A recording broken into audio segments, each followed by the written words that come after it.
Welcome back to Justice. We continue tonight with our big story, the release of this explosive memo and the continued fallout.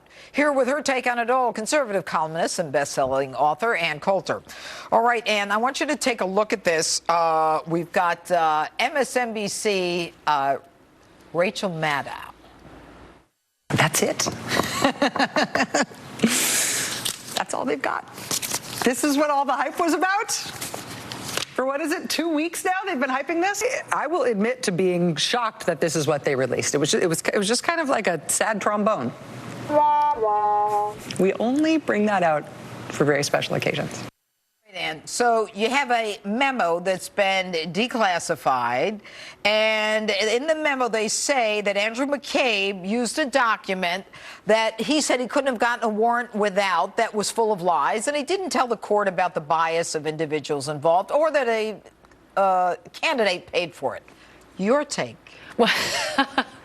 Well, for one thing, we now know what complete liars the Democrats and all of these hysterical, alleged national security and law enforcement experts are about, oh, it's going to blow up any sort of, we'll have terrorist attacks. What will we do if this memo comes out? And then it comes out, oh, that's all it is. Well, there were people who had seen the memo, who knew what the information was. And I think at this point, their argument is the fact that and by the way, it makes me totally love, and I think it makes most Americans love Trump even more. It illustrates the point that it was always Donald Trump against both the Republican and the Democratic Party. It is Washington, D.C. against the people.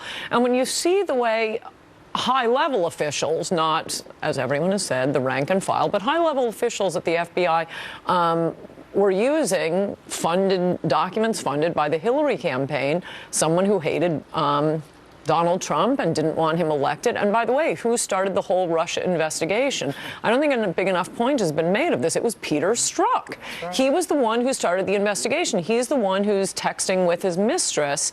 But I do think that Rosenstein there are two separate issues. One is the Rosenstein, the civil liberties violations. Right. And I think Rosenstein should probably go. I don't know why Trump was ever... You think? Why was Trump ever hiring members of the swamp to begin with? I'm kind of mad at Trump for that. There are plenty of lawyers out in America who went to Harvard, too. You didn't have to move somebody over from the swamp, so he deserves what he gets. But now that he's found out, he should fire Rosenstein. Mueller, however, he hasn't done any of this. The danger with Mueller is he's looking like Patrick Fitzgerald. Remember the one independent counsel we had? Yes, I do. There was no crime. Right. And so all these people on TV keep talking about a perjury trap. They obviously have not the first idea what a perjury trap is. It's not just putting someone under oath when, ooh, you know what the truth is, we think this person is going to lie. No, it's when you are putting people under oath when there's no crime. Yeah. And that's what Patrick Fitzgerald did. He found out there was nothing illegal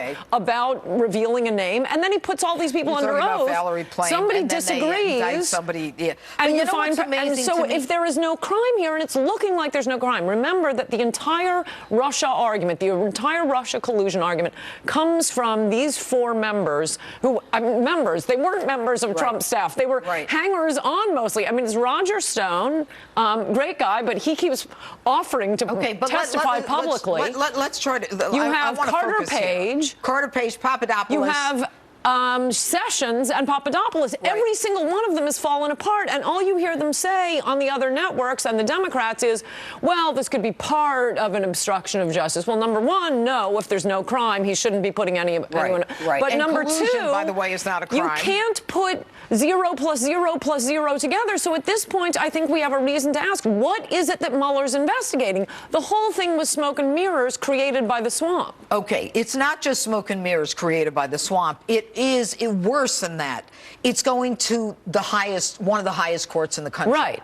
And I would think that the judge up there, because look, if someone came to me, a cop came to me and said, hey, Judge, I want a warrant. I put him under oath. He swears to this and that, and he's pulling the wool over my eyes, I'd have his badge. That's the end of it. You don't do that. How is the judge and the court tolerating this? And how is, if you got James Comey going in for an extension on the warrant after he's just told the president's unverified, then how do you go before a judge and get an extension on an even higher level probable cause? And Rosenstein himself. No, but the civil liberties issues, I do think, are different from the Russia collusion story by itself. Right.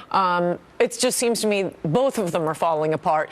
And the argument that is being made on the other side is, oh, no, the sleazy, unverified dossier, that was just one of lots of evidence. That's why it's out of context. It's out of context. So, okay, can't the president declassify the entire thing? I think he ought to. He can, but you know, I think he's worried about making himself, interjecting himself in this. No, but see, here's the this thing. is corruption. If they had other evidence that supported the wiretap, why put in the dossier that's full of lies? If you really had other evidence, why is the dossier? Why did Andrew McCabe swear that it was it? And also, I think very importantly, why hasn't why are you bothering with the Manafort stuff and the little cheap stuff if they have proof that Carter Page was conspiring on behalf of Donald Trump to inject millions of dollars into the campaign? Well, we would have indicted the president already. Well, but here's the thing. Carter Page is walking around because he hasn't done anything, apparently.